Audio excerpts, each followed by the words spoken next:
students, how are you? Today we are going to start the chapter number 7, Bioenergetics. Before going to our topic, you should remember that in chapter 4, you learned about the cell organelles, about the cell structure, and in chapter 6, you learned about the enzymes. Both these enzymes and the cell structure involved in chemical reactions. All the chemical reactions which occur in the cell involve energy, and all the reactions drives by the energy. Now, how these reactions takes place? These reactions takes place by energy, and energy in the living organism is in two forms. Kinetic energy is for doing work, and in the form of potential energy that is stored for the future use. Now we will come to our topic, that is bioenergetics. Bioenergetics, how can we define it? What is the meaning of bioenergetics?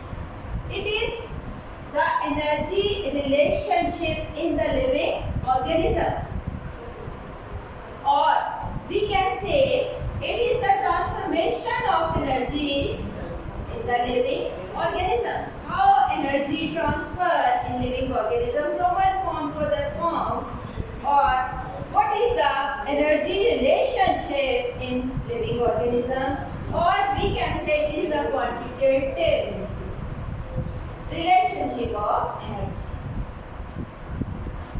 When breakdown of food occurs, that is when respiration takes place or CH bond break, some energy release as heat and the rest of energy change into kinetic energy. Some is used for doing work and some is stored for future use in the form of ATP. All these energy transformation or energy relationship takes place by a redox reaction or oxidation reduction reaction. What is redox reaction? Redox reaction is the combination of reduction and oxidation, both collectively called redox reaction. In redox reaction, actually exchange of electron takes place. When electron lost from an element or from a molecule, its oxidation takes place. From a substance, when electrons are lost, its reduction takes place and itself it is reduced. When electrons are added in some element, its reduction takes place. When it loses electron, its oxidation takes place, and when it adds electron, its reduction takes place. We can differentiate oxidation and reduction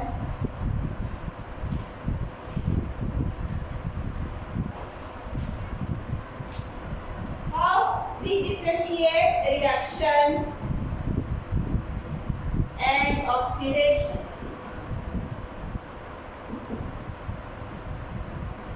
In reduction, addition of hydrogen atom takes place. In oxidation, removal or loss of hydrogen atom takes place. In reduction,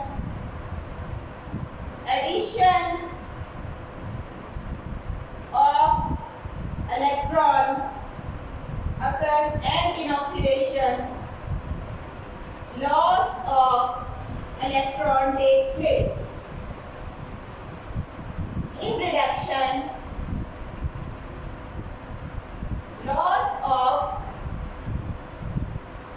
oxygen takes place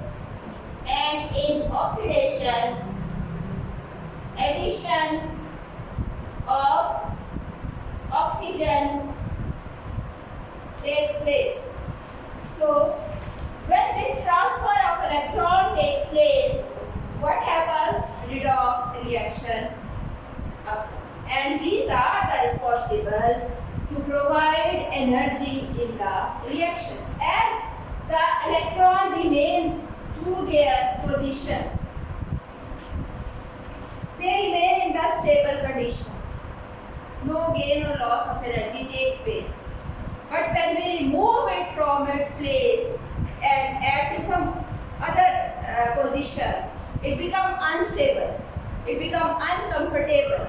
It tries to go back to its original position. When it goes to original position, extra energy will be released, and that energy used by the organism. In this way, these redox reactions help to provide energy. Now, in food formation, what happens? When food formation takes place, reduction of carbon dioxide takes place and food will be formed. What happens? Reduction of carbon dioxide takes place and what form? Food. Because hydrogen added in carbon dioxide. So, reduction takes place and what is formed? Food. Input of energy from the solar or radiant energy takes place. This food provides energy to us. When its oxidation takes place or when its breakdown takes place, that energy will be released. By oxidation of this food, energy is released and that energy is stored in the ATPs. And these ATPs are used to perform different activities in the living organism. For example, for active transport, for maintenance and for chemical reaction, all the processes that occur in the cell, they gain energy from the ATP or ATP are utilized to all the energy requiring processes. So that is all about the energy relationship. Now we will come to the topic, what are ATPs? Now what are ATPs? ATPs are the molecules which contain energy. Full form of ATP is adenosine triphosphate. How can we define ATPs? What are ATPs? ATPs are energy currency of the cell. Means they provide energy to the cell for all functions. Or we can also say that they are the energy source. Energy source for what functions? Energy source for the synthesis of molecules. Macromolecules in the body, when they form, they need energy, and the energy comes from ATP, like DNA, like RNA, like protein. And these ATPs are also the energy source for all other functions in the cell or in the body, like movement, like transfer of nerve impulse, like exoskeleton, exocytosis, endocytosis. Any sort of function which takes place in the body, they need energy, and the source of energy is ATP for all these functions. And for the macromolecule formation, what is the structure of ATP? That structure is very important. You should practice it on the other copy to draw that structure. That formed by three subunits. One is a double-ringed nitrogenous base, that is adenine. A double-ringed nitrogenous base, that is adenine. And the second subunit is a sugar molecule, that is ribose sugar. That ribose sugar attached to phosphate. When one phosphate attached, that will become adenosine monophosphate. When two phosphate attached, that become adenosine diphosphate. And when three phosphate molecules are attached, that will become adenosine triphosphate or ATP. These ATP molecules molecules were first discovered in 1921 by a scientist, Karen Loman. And these are the energy transfer molecules that was proposed by a scientist, Fritz Ehrlich. That was a Nobel Prize winner for his discovery, because he proposed that ATP are the energy transfer molecules, and he proposed this in 1941. When these phosphate bonds break, large amount of energy will be released. When these phosphate bonds break, when one phosphate break, the energy release is 7.3 kilocalories per mole. In the same way, the other phosphate bond when break, again 7.3 kilocalories per mole energy will be released.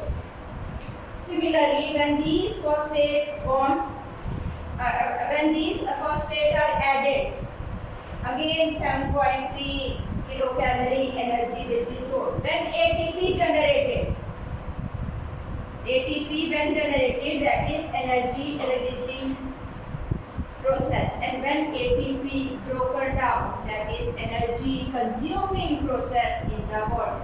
When ATP generated in the body, energy will be released, and when ATP break, when energy required in the body to perform some function, then ATP will be broken down, and that energy will be consumed to perform different functions in the body. That is all about the structure of ATP